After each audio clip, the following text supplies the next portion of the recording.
ಈಶ್ವರ. ಈಶ್ವರನ್ನ ನಾವ್ ಯಾವಾಗೆಲ್ಲ ನೆನಪು ಮಾಡ್ಕೋತೀವೋ ಆಗ ನಾವು ತಪ್ಪದೇ ಕೇಳ್ಕೋತೀವಿ ನಮ್ಗೆ ಸದಾ ಸುಖ ಬೇಕು ಅಂತ.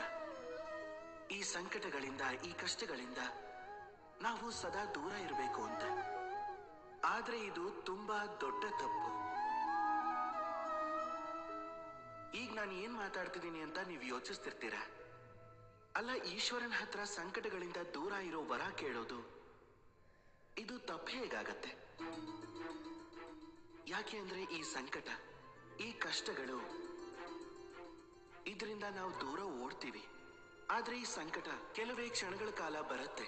ಮತ್ತದು ಹೋಗೋ ಸಮಯದಲ್ಲಿ ನಿಮಗೆ ನಿಮ್ಮ ಹತ್ರದವರು, ನಿಮ್ಮ ಹಿತೈಷಿ, ನಿಮ್ಮ ಗೆಳೆಯರನ್ನ ಪರಿಚಯ ಮಾಡಿಸಿ ಹೋಗುತ್ತೆ. ನಿಮ್ಮಲ್ಲಿ ಸೂಕ್ಷ್ಮವಾಗಿರೋ ತಿಳುವಳಿಕೆನ ಎಚ್ಚರಿಸುತ್ತೆ. ನಿಮ್ಮನ್ನ ಇನ್ನೂ ಹೆಚ್ಚು ಬಲಶಾಲಿ ಮಾಡಿ ಹೋಗುತ್ತೆ. ಇದೇ ಸಂಕಟ.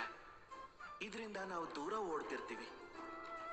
ಈಗ ನಾವು ಸಂಕಟಗಳನ್ನ ಎದುರಿಸೋದನ್ನ ಕಲ್ತ್ಕೊಂಡ್ರೆ, ಈ ಅನುಭವದ ಪಾಠನ ಮನದಟ್ಟು ಮಾಡಿಕೊಂಡ್ರೆ ಈ ಜೀವನ ಇನ್ನೂ ಹೆಚ್ಚು ಆನಂದಮಯವಾಗತ್ತೆ.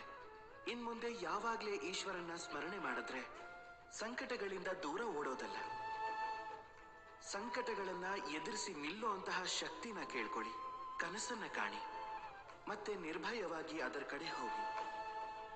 ಆಗ ಕನಸು ಖಂಡಿತ ನಿಜ ಆಗತ್ತೆ. ರಾಧೇ ರಾಧೇ.